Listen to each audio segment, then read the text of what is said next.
Yes, people, what's going on? Welcome back to United View and welcome to another unnamed flex video. Like, I don't know whether it's called flex catch-ups, flex drop-ins.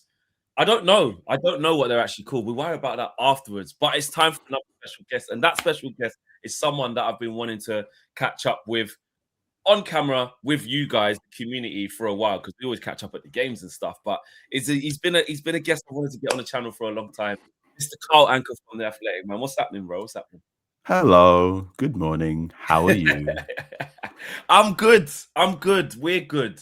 We're feeling promising, Carl. But because basically, Carl, right?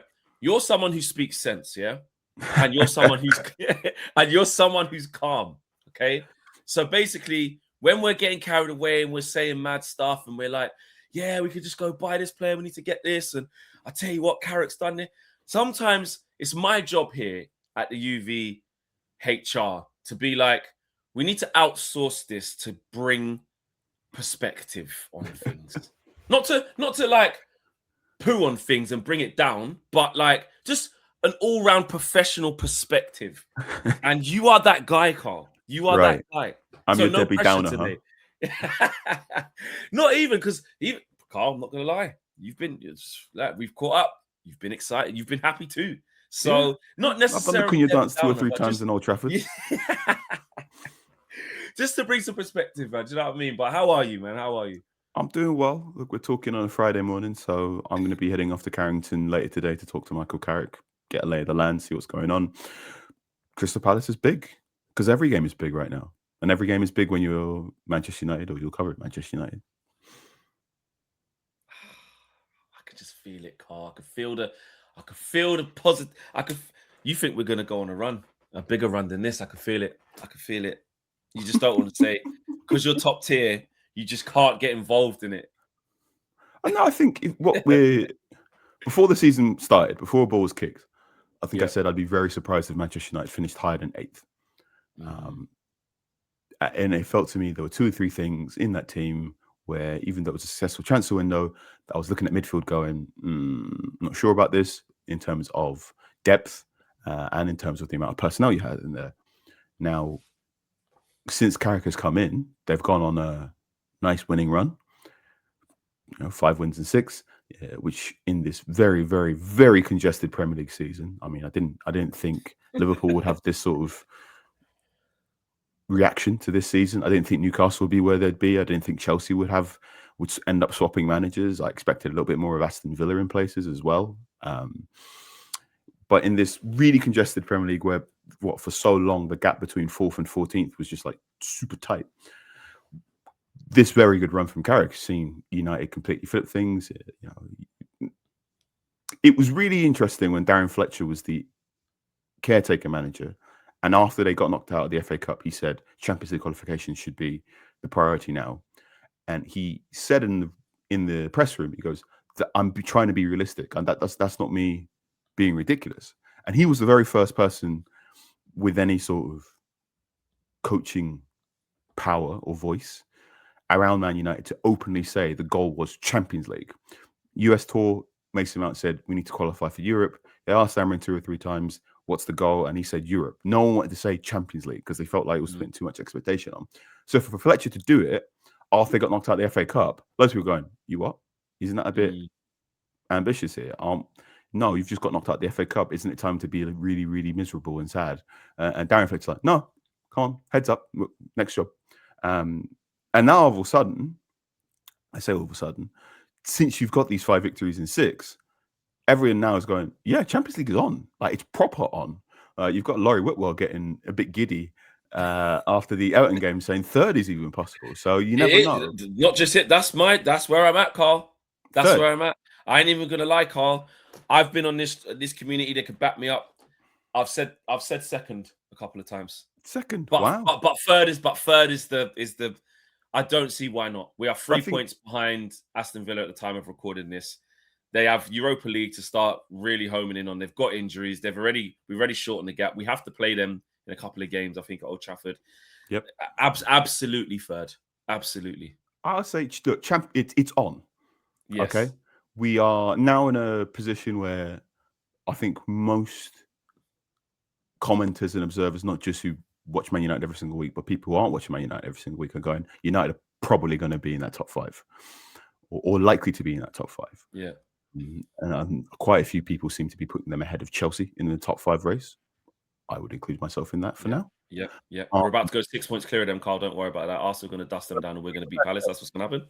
I think the interesting thing is, does how high in that top 5 matter to you?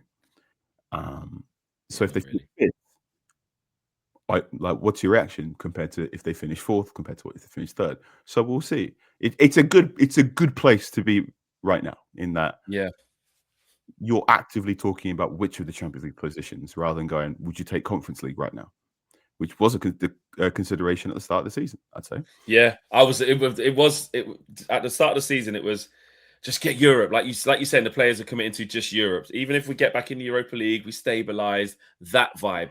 When, don't get me wrong, after finishing 15th, a lot of people also did say, I don't care, Ruben Amorim, that's a disgrace. You have to be getting top 4 minimum or you get sacked. I don't care. There was that vibe as well.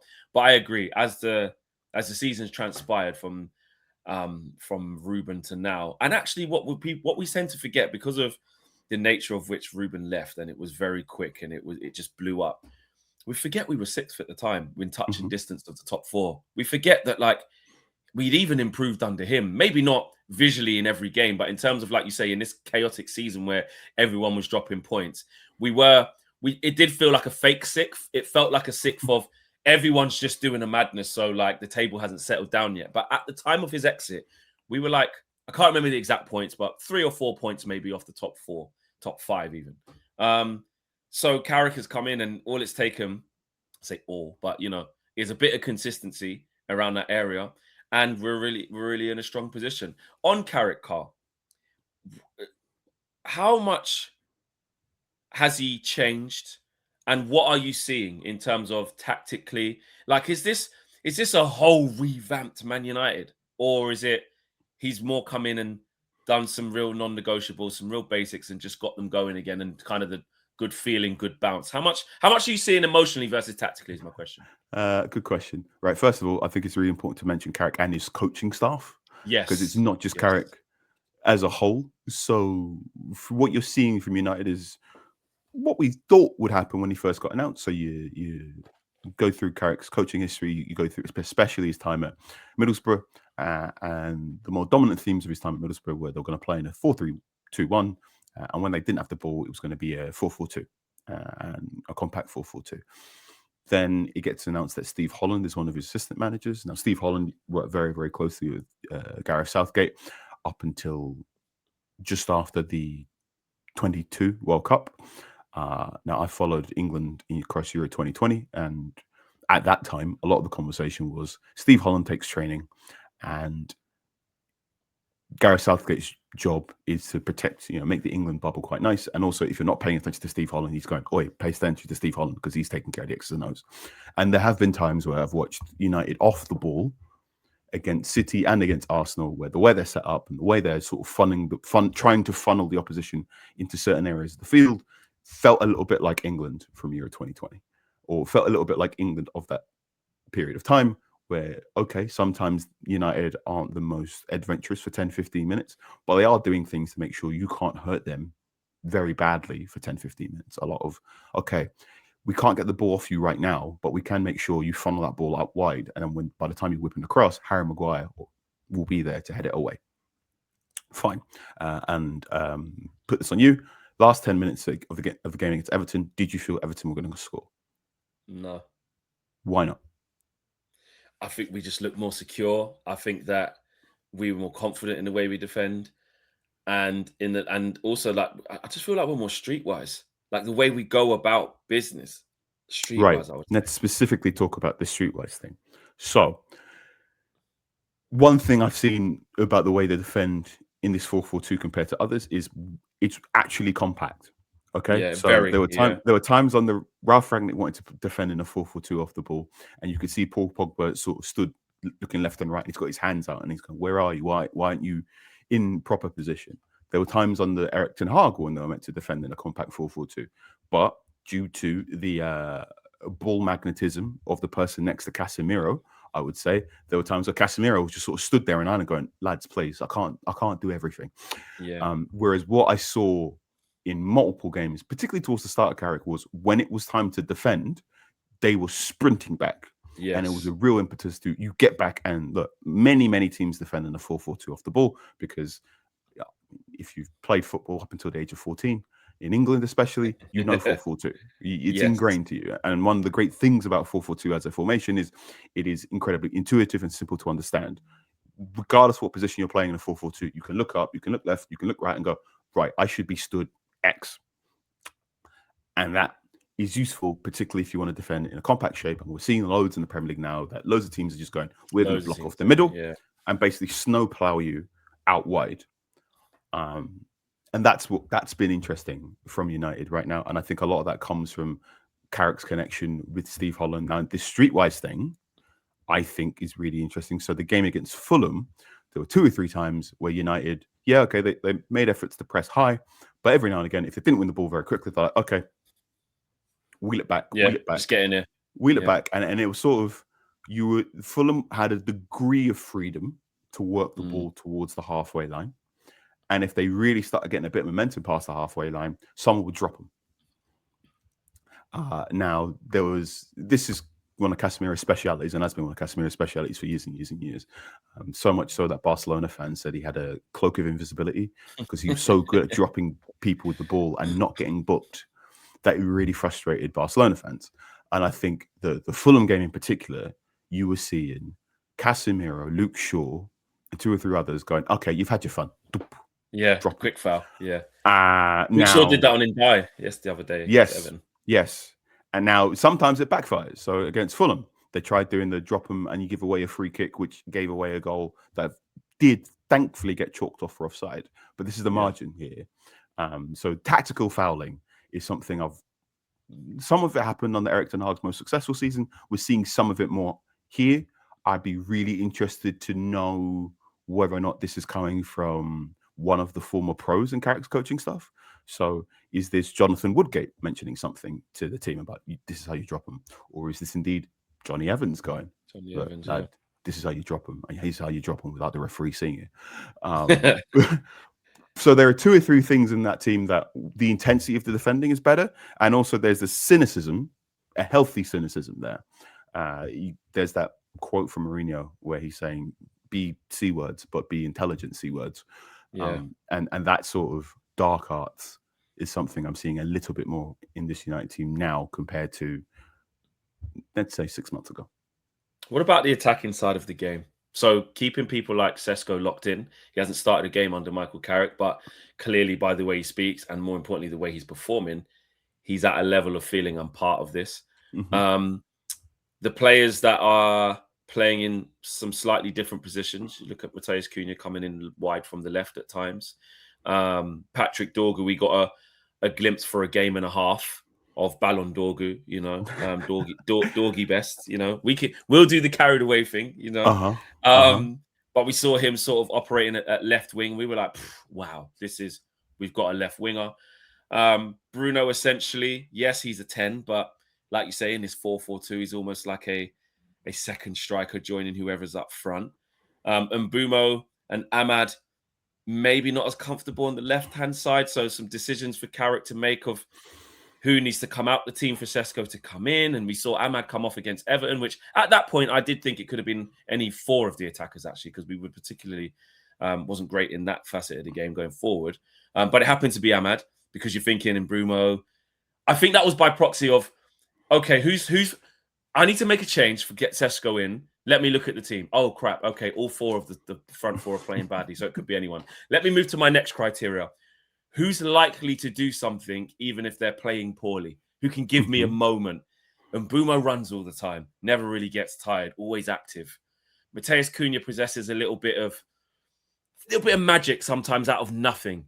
Yeah. And Bruno's Bruno. So I think Ahmad was probably unlucky because it was like, and maybe Ahmad probably won't give me something. So I'm going to... And then you look at the goal that's scored and you look at the ball from Cunha, you look at the run from Mbeumo, and Carrick goes, another one of my great decisions. Don't worry about me. But from an attacking sense, what are you seeing? And what are the changes you think have happened? No, I think you raised a really good point. It's really interesting to see Carrick get plaudits for his substitutions, because apparently one of the criticism we heard from Middlesbrough fans was he wasn't necessarily the best with substitutions in the Championship. Apparently, he had the tendency to wait for the pot to completely go to the boil rather than make adaptations.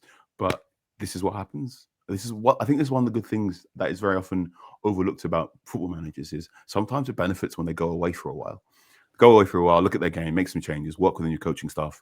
I mean, look at Newcastle United right now. It wasn't too long ago that where one of the big conversations about Eddie Howe was he can't coach a defense. And now the big thing with Newcastle is all he does is coach out of possession. Newcastle don't really have any ideas what to do with the ball. Eddie Howe's disappearance from after he left Bournemouth, he really, really went away and focused on how do I make my weakness a strength. And it seems like Michael Carrick has at least tried to address some of his weaknesses with substitutions. Now, I will always say, they say the thing about managers and substitutions, before you criticize their subs, you've got to look at their subs bench and say, okay, you actually have people on the bench who can come on and change games. And I think right now, thankfully, a couple of players have come back from injury. There's a strength and depth there. That means Michael Carrick can look at his bench and go, yeah, all right, I can bring on a talented football player who can change games. In terms of attack, what you're seeing is it's in Mbumo up top, Cunha left wing, Ahmad on the right, and they tend to play in a lot of small spaces together. So Mbumo is... Sometimes it feels like the way Mbumo is being used is similar to how Ole Gunnar Solskjaer used Anthony Martial in like 2019, in that you're nominally the centre forward, but you've got a lot of license to drop, connect play, loads of 1-2s, loads of little triangles with other people. And when it works, fantastic. When it's less effective in the first half against West Ham and the first half against Everton, you can see one of the problems. And I think that's also because the opposition, I think West Ham and Everton both went, Mbeumo's going to try and connect with his teammates, try and do loads of quick combinations, clog the space. If they want to do tippy-tappy 1-2s and triangles through you, just block off the avenues and throw sand in the gears and make it quite slow. Now, there's been there were 2-3 times in that first half where the ball is moving in little cycles and there's just no real option there. One of the better chances in the first half was a little you touch, I touch from Mainu and Bruno. And like Bruno did a sort of swing with his hit. The ball goes out to the right and he's doing an interplay with Mainu on the edge of the box. They come in towards like a really tight angle and Bruno sort of swept it in. And Bruno's done well to keep the ball in that area, but he sort of hooks the ball up. And there's no one really there. They're all being covered. And if you watch Match of the Day, you think about this whole, you can throw a blanket over them. Is one of the sometimes really it's a critique. Sometimes it's a compliment in that they're all so close together you can throw a blanket over them. And I think one thing I am interested in is how United play with width. I think unfortunately, because of Dorgu's injury, Dorgu seemed to have been a secret cheat code, a little, that little bit of hot sauce in there to make things interesting on the left-hand side because he's left-footed. He wants to get chalk on his boots. He's very, very athletic. He can go up and down. So not only was he stretching the play out wide, and therefore stretching the defense, the back four, the opposition back four out wide. He's also, if Luke Shaw wasn't getting back quickly enough, or Luke Shaw was on a dealing with a tricky winger, he was running in and tucking inside a Luke Shaw, and that was very, very useful. Cunha is a different style of defender. Yeah, completely different. Yeah, I'm not saying he doesn't defend, but the way he defends is very, very different, as you saw with his little tussle with James Garner towards the end of the game against Everton. Yeah, right? We need that. I'm not sure if he's gonna give you the defensive performance that you might need an FA Cup final for 90 minutes, but for the last 10 minutes of an FA Cup final, very few football players. Last 10 minutes at Anfield, last 10 minutes. There you go. Dickinson, he can get us through. Last 15 minutes against us. Once the fourth official goes with the board, 7 minutes of stoppage time. Activates. Yes.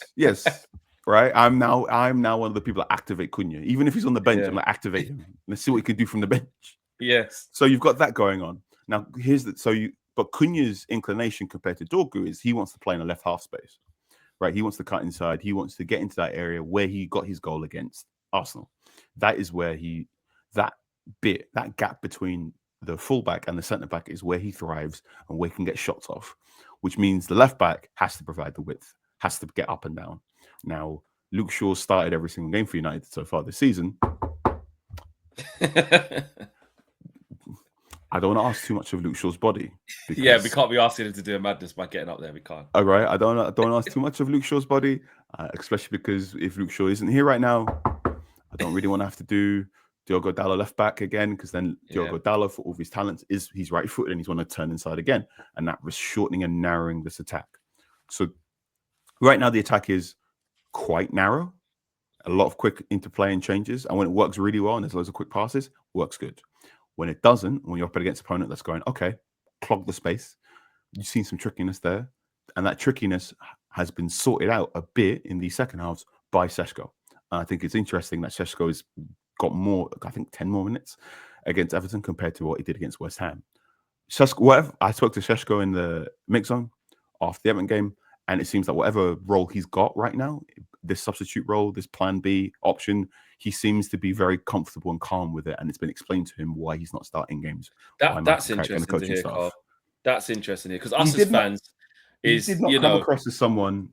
He did not come across as someone who, when obviously I want to play football as much as possible, he just came across as someone going, I'm doing this, I'm working hard, and when the team needs me, I want to do what I need to do.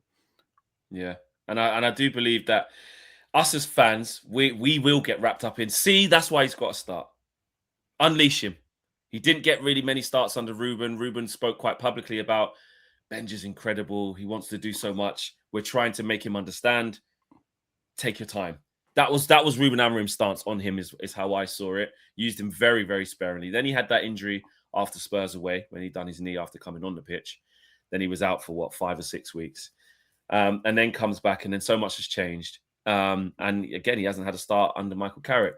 But as fans, it feels like we're in this good problem to have. But we're like, no. It didn't. You could see for long periods against West Ham, we weren't right. You could see for long periods against Everton, we weren't right. Put Šeško on, he'll solve it. Get him starting.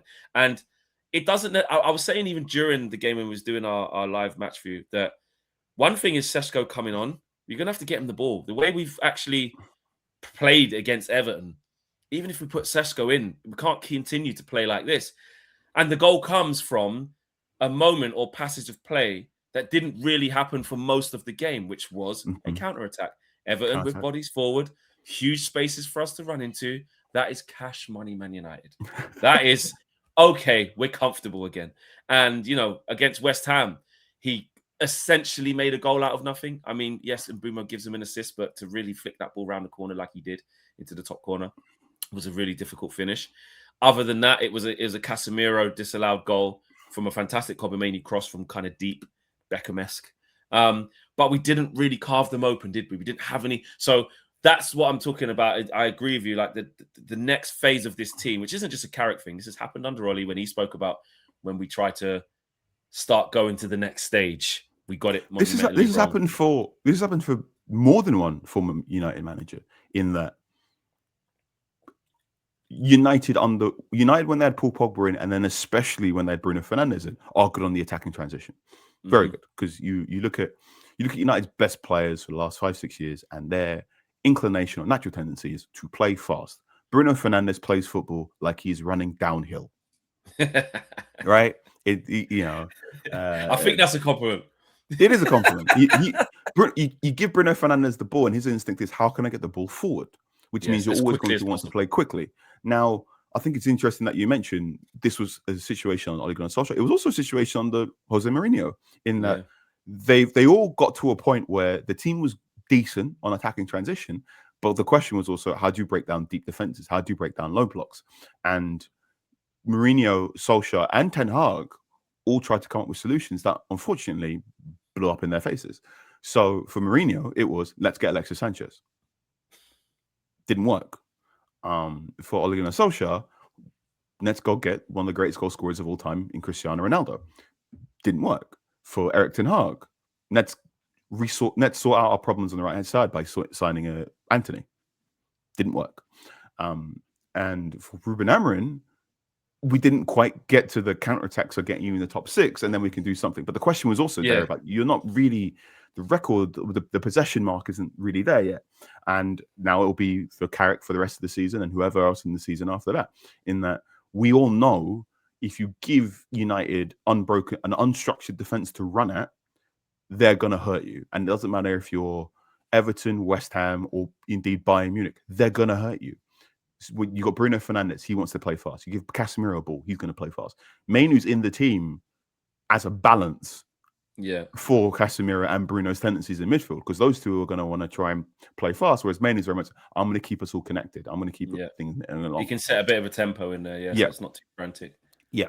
Now, because the Premier League season is the way it is, there is absolute merit of going, we'll figure out the breakdown deep defenses bit later on. For now, just like have the ball, play fast, and we'll be able to do it. And because United have such talent within their squad, you don't necessarily have to have too many counterattacks to hurt teams. You can do what you did against Everton, which was one chance, bang. Or indeed really two efficient. chances, right? Cunha didn't quite get his breakaway correct the first time. So then he fixed it with the second one 5 minutes. Yeah.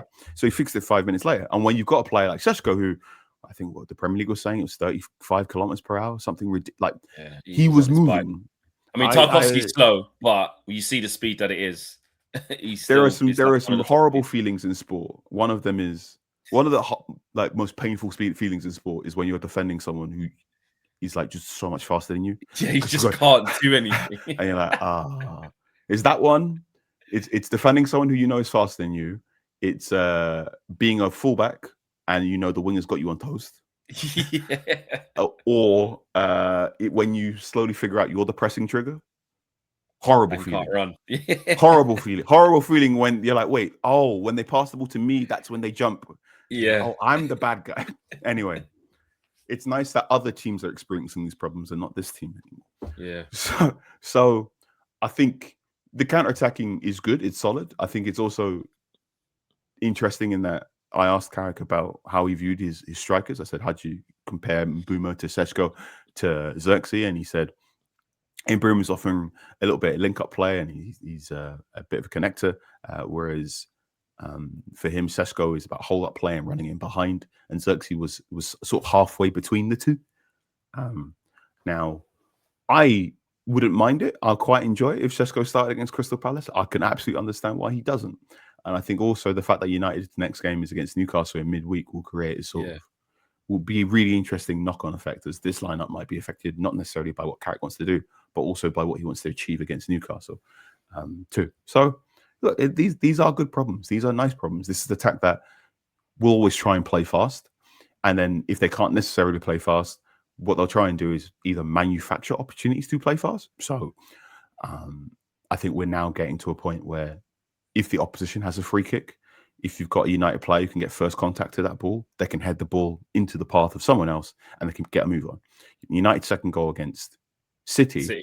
Is City free kick. And Harry Maguire does the very sensible thing. The thing that you hear every now and again at coaching staff is when the opposition has a free kick, head it back to where that free kick taker was, because it's the least defended area because everyone's slotted forward. So Carrick's headed it back. The guy who's took the free kick is Cherky, who is, I like him as a football player. He does not really like to defend.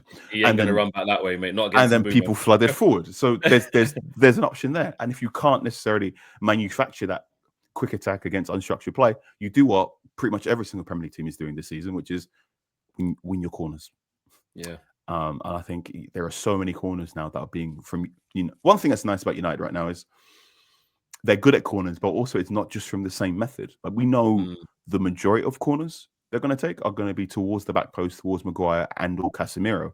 But there's also other methods. So that short free kick routine that was taken, or the goal they got against Tottenham, where it's whipped in, Mainu drops it to Mbeumo, and Mbeumo does that. So that's doing really, really well. And credit to the club analysts and the coaching staff for really helping this set piece routine to do really well. That's one thing that I think improved on the Amrin and has taken on another level since Carrick has been here too. So good vibes right now.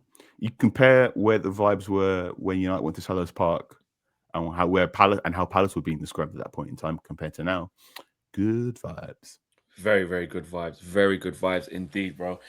Lastly, before you go, I just wanted to ask you, with Ineos, how important is this decision for the manager, head coach, for the summer? What are Carrick's chances now? Should he continue? Does he make it extremely difficult for Ineos, or does he make it easier for them? That's a fun question, isn't it?